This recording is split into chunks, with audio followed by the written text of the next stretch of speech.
Bom, galera, aqui quem fala é o Tarcísio Lucas, professor de inglês, espanhol, música e jogador de RPG há mais de 21 anos, e vamos aqui de livro novo com resenha de jogo.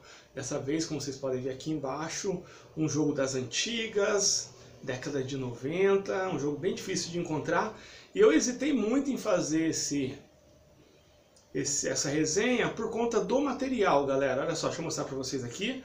Eu estou usando uma cópia do Millennia, tá bom, galera? Que é uma cópia do livro original que eu tenho. E o livro original, ele tá na casa dos meus pais. E eu tava esperando para ir lá para pegar, mas já faz muito tempo que eu não consigo visitar os meus pais. Minha esposa primeiro teve uma gravidez de risco, então foram 9 meses sem a gente poder sair para lugar nenhum. Depois meu filho nasceu, minha esposa teve algumas complicações de saúde e a gente ainda não conseguiu viajar, então faz mais de um ano que a gente não consegue sair da nossa própria cidade. E não deu para pegar, e eu não sei quando que vai dar. E tá encaixotado, tudo, não dá para falar para meus pais trouxerem a conjugação verbal do português, é um inferno, do inglês é tão fácil. Enfim, vou fazer da cópia mesmo que eu tenho, tá? Eu não tenho esse material digital, galera, então não adianta pedir. Mas vamos lá desse grande jogo que é o Millennia. Ele é um jogo da GSA. Quem conhece sabe que eu sou muito fã dos jogos da GSA. Estou fazendo os gameplays da campanha do Desafio dos Bandeirantes. E esse jogo foi lançado um pouco depois. Foi lançado em 1997, se eu não me engano. 1995, meu Deus! Então esse jogo tem 24 anos de idade. Tá, ele não está mais no mercado. Você acha algumas poucas cópias na internet, geralmente por 200, 250 reais. Mas é um jogo que vale muito a pena. Quem sabe no futuro não muito distante a gente consiga ver isso ser publicado, porque é um jogo muito bom, galera. Então eu vou falar um pouquinho sobre ele, porque logo terminando a série do Desafio dos Bandeirantes, vai aparecer uma série de Millennia. E eu vou começar falando um pouquinho da ambientação, galera, porque ele, como você pode ver, ele é um RPG de ficção científica e ele tem uma ambientação muito bacana. Essa capa é maravilhosa, até hoje essa capa impressiona, é uma capa linda mesmo, e o logo aqui do jogo é fantástico. Eu acho isso aqui muito emblemático, isso aqui é muito anos 90, tipo, tudo que teve de bom no RPG dos anos 90, na minha opinião, isso aqui me remete a isso. O Millennia, ele é um jogo escrito pelo Paulo Vicente S. Alves e o Igor Moraes. E são duas pessoas que são muito fãs de ciência, de física até hoje. Tanto é que o Millennia ele tem um grupo bem ativo no Facebook, que se tornou basicamente um grupo de divulgação científica, de tudo que está sendo descoberto aí relacionado à astronomia, astrofísica, física quântica. A galera está sempre postando lá.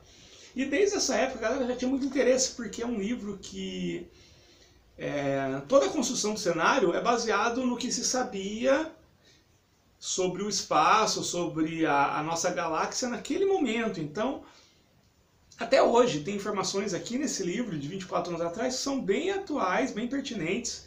Muita coisa mudou, a NASA divulgou muita coisa, muita gente fez pesquisa, mas a base está aqui, galera, e muito bem respeitada. Millennia se passa em um futuro bem distante. Deixa eu pegar aqui uma cronologia. Ele se passa no ano 2995, então quase 1000 anos no futuro. E a humanidade aconteceu várias coisas, por exemplo, em 2034 teve a Terceira Guerra Mundial. Algum tempo depois, a humanidade descobriu o voo supraluz, que permitiu ela cruzar o universo. E quando a humanidade descobriu essas tecnologias e começou a acelerar o universo, eles fundaram a Confederação. E essa Confederação é muito diferente do que a gente vê no Star Trek, que é uma confederação de união e que tenta promover a paz entre as diversas nações alienígenas, os diversos planetas. A federação aqui, ela foi extremamente bélica, extremamente de colonização, de dominação de outras raças. Então, a história começa com a humanidade sendo bem FDP, mas não é esse o cenário, porque logo em seguida aconteceu uma grande peste. Eu tô falando bem por cima, tá bom, galera? Aconteceu uma grande peste no ano 2490, que enfraqueceu muito o poderio humano e afetou inclusive outras raças alienígenas, que elas são importantes dentro da história. E logo em seguida aconteceu aquele que é o evento mais importante de toda a ambientação, que é a chegada dos Phantoms. Os Phantoms, F-E-N-T-O-N, N-T-O-N ou M? N-T-O-N, que é uma raça alienígena que é muito pouco descrita. Isso é bem legal, porque, pô, como é que eles eram? Eles eram humanoides, não eram? Acho bem legal ficar isso no ar. E essa raça, que era extremamente bélica, extremamente dominadora, ela dominou a galáxia por quase 400 anos, e depois desses 400 anos de dominação, algumas brigas internas dentro da própria raça, que ninguém ficou sabendo por quê, eles enfraqueceram e começou a ter vários movimentos revolucionários, e por fim os Phantoms foram vencidos, e é esse o evento que levou à possibilidade de se formar a República. Apesar do nome remeter muito a Star Wars, a República aqui ela é muito interessante, é muito genial, porque um dos líderes da Revolução Humana era um estudioso de história, e esse cara ele tinha um interesse muito especial pelo Império Romano. Então, toda a civilização humana pós-dominação Phantom, ela segue os moldes de como era Roma, o Império Romano, a República Romana. Então é muito interessante porque tem esse mix. É muito no futuro, com uma tecnologia super avançada, uma coisa bem Star Trek, com isso de Star Wars, e tem essa questão de remeter ao Império Romano ou à República Romana. E a história, o cenário que é proposto é 250 anos depois da dominação Phantom, quando todo o mal dessa dominação está começando a se dissipar, mas ainda assim é muito instável. Esse é o cenário, eu acho muito interessante porque ele permite vários tipos de aventura. Olha só, você pode focar nesse lance da federação.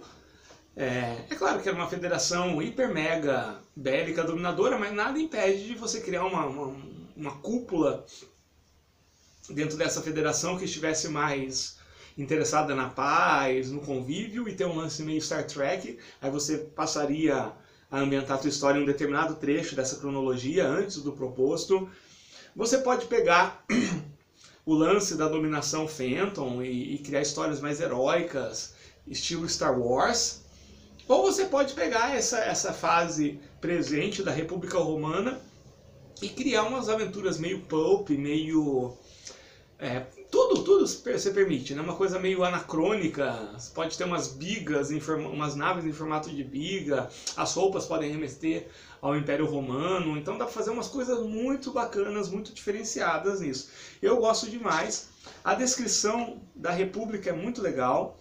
A descrição das raças alienígenas, tem acho que 8 ou 9 raças alienígenas, são descritas, todas são extremamente interessantes, muito interessantes mesmo, e mais que isso você pode jogar, tem regras, embora conste como regras opcionais, elas são bem completas e você pode jogar com qualquer uma dessas raças, e algumas são bem diferentes. Por exemplo, tem uma raça aqui que parece umas águas vivas, outra é mais reptiliana não no sentido que a gente tem da ufologia e tal, mas no sentido de são répteis mesmo, assim, tipo isso aqui, ó.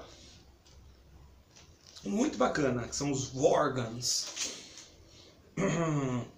A tecnologia dentro desse cenário é muito avançada, muito evoluída. E isso é bem legal porque permite tudo. Você pode, de repente, colocar dobra espacial, você pode colocar viagem no tempo, você pode colocar tudo que você vê em qualquer filme de ficção científica, se encaixa perfeitamente aqui.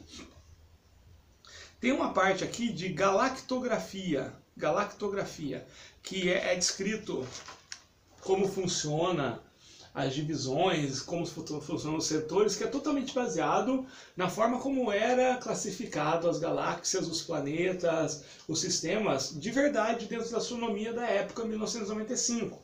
Muita coisa mudou, mas dá uma base legal para quem curte astronomia também.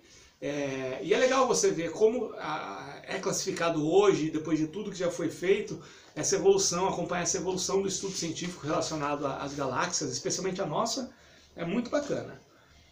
Falando um pouquinho das regras, gente, eu costumo dizer que foi um jogo que envelheceu muito bem. Quando ele foi lançado, como todo jogo brasileiro que é lançado na década de 90, infelizmente, ele recebeu muita crítica e, acima de tudo, muita desconfiança pelo fato de ser um jogo nacional. Em uma época que estava pipocando, a partir de 95 começou a vir muito jogo traduzido, muito jogo de fora, e os jogos nacionais eram sim vistos com desconfiança. E eu acho que o Millennium sofreu muito com isso, porque... gente, eu não consigo entender por que não fez o sucesso que merecia. Foi um jogo bem reconhecido por uma certa parcela, hoje em dia é considerado um clássico por muita gente, inclusive por mim. Mas eu acho que não recebeu os créditos que merece pela qualidade do material. É um material muito bom mesmo. Eu acho que se esse sistema fosse lançado hoje do jeito que ele é, e com toda essa onda que teve de old school revival e tudo mais, ele faria sucesso sim, se simplesmente fosse lançar lá fora. Na época em que eu jogava isso, eu lembro que eu comprei o livro original em 97, 98, alguma coisa assim. Eu achava o sistema de combate um pouco complicado, mas eu li essa semana novamente e realmente não achei bem tranquilo. A criação de personagem é muito rápida e muito bacana. Quem me conhece sabe que eu não gosto de montar personagem quando a confecção do personagem demora muito. Passou de meia hora pra mim e já não serve mais, assim, eu pego o personagem pronto. Mas aqui é interessante, uma coisa muito bacana que eu sei que tem alguns jogos que tem, mas que eu conheço, que eu jogo, é só esse, que você faz testes, o personagem já faz testes na criação dos personagens. Por exemplo, você começa determinando os atributos. Ele só usa, tanto na criação do personagem, quanto na resolução de ação e tudo, é só 3 dados, ou 4, de 6, são dados simples. Você começa determinando os atributos, jogando dados. Então você não é distribuição de pontos, é uma coisa meio aleatória. Você pode determinar qual ponto vai em tal atributo, né? Não precisa ser na ordem como o D&D nas edições antigas recomendavam. E depois disso, um dos atributos é vontade. Como são os atributos? Como são os testes de atributos? Você joga normalmente. Você joga 3 dados de 6 lados e tem que tirar um valor menor ou igual ao atributo. Se for um teste difícil, você vai jogar 4 dados e tem que tirar um número menor ou igual. E se for um teste fácil, você joga só 2 dados e tem que tirar um número menor ou igual ao atributo. Logo assim que você determina os atributos, você tem que fazer alguns testes. Por exemplo, você tem que fazer um teste de vontade, que é um dos atributos, para ver se o seu personagem conseguiu terminar os estudos técnicos, que seriam os estudos mais básicos. Se você não passar, quer dizer que você não tem formação nem técnica. Então, isso vai te restringir algumas profissões, inclusive a quantidade de dinheiro que você vai ter disponível. Se você passar nesse primeiro teste, você vai fazer um segundo teste mais difícil. O primeiro teste é com 3 dados, o segundo teste é com 4, para ver se você conseguiu terminar o curso superior. E se você passar, você tem acesso a certas profissões. Se você não passar, você não tem acesso. E isso também diminui a quantidade de dinheiro que você tem disponível. Eu acho isso muito sensacional. Muito mesmo. O combate, eu não sei porque eu achava complicado. É porque ele tem algumas tabelas que eu tenho que rolar, né? Então, primeiro você tem que fazer o teste, né? Por exemplo, se é um tiro, você faz um teste utilizando a habilidade. Como é que é o nome? Não é habilidade. Da proficiência que você tem com a arma, né? E se você passar, você acerta. A partir disso, você faz um teste para ver o dano e depois você joga para ver que parte do corpo, que parte do objeto foi atingido. Então, realmente ele exige algumas rolagens em tabelas, mas que hoje, com toda essa questão do old school, alguns jogos antigos que estão voltando com tudo e tudo mais, soa muito bacana. Os anos 2000 foram muito ingratos com jogos assim, teve toda essa onda indie, que eu gosto muito, não estou falando mal, mas eu acho que foi muito... essa onda indie que aconteceu de jogos hiper mega narrativistas, de regras mais simples, que é muito legal, eu jogo muita coisa assim, respeito demais, teve uma parcela dessa cena que foi muito ingrato com jogos com uma proposta diferente, praticamente oposta, que é mais tabela, e não, isso aqui é muito legal, não tem por que ficar mudando, acho que tem espaço para todo mundo, você pode jogar um Violentina e um Fiasco num sábado e gostar muito e curtir demais, e no sábado que vem jogar Shadowrun e Millennia e curtir igualmente. Acho que tem que somar e não ficar criando divisão, ainda mais numa cena tão pequena como o RPG. E é uma pena que seja tão difícil de encontrar isso, tá bom? Como eu falei, eu não tenho isso daqui digitalizado, tá bom? Não dá pra passar. Eu sei que tecnicamente essa cópia, sempre quando eu mostro algum encadernado, tudo, o pessoal fala, ah, então você está divulgando pirataria. Não, não é pirataria, que essa cópia é só minha. Por que eu fiz a cópia de um livro que eu tenho? Justamente por isso, é um livro muito antigo, a minha cópia estava bem detonada desde a década de 90, eu já comprei de segunda mão. Um amigo meu, mesmo que ficou com o meu livro Desafio dos Bandeirantes, me vendeu. Eu lembro que na época eu paguei R$15 dele, eu não sei quanto que era o livro, o preço original mesmo, mas acho que não era muito diferente, não. E pra mim, tinha 16 anos, alguma coisa assim, foi uma grana suada, tá bom? E já tava meio detonado, aí passou mais de 20 anos e eu fiz uma cópia há uns 5 anos atrás. E eu sempre uso a cópia, já tenho jogado solo, não vai ser a primeira vez que eu vou jogar solo, e vou começar uma campanha. Eu ainda não sei exatamente em que parte da cronologia eu vou começar a minha campanha, mas para pegar todo o cenário, para dar uma ideia bem ampla de como é o jogo, provavelmente vai ser no momento atual, que é depois da dominação Phantom com a República. Provavelmente vai ser isso. Pretendo jogar com mais de um personagem de raças diferentes, de raças alienígenas diferentes, e pretendo fazer um gameplay bem curto aí, de no máximo 5 partes, mas talvez 3, tá bom, galera? Então é isso, caso você veja isso num sebo por um valor bacana, porque realmente o que eu tenho visto está nessa faixa de R$200 e tudo mais, compra que não vai ter erro, tá bom? Um dos melhores lançamentos do RPG nacional de todos os tempos, com certeza, tá bom? Deixa eu ver se eu não estou esquecendo de nada, não estou não. Galera, um abraço, a gente se vê.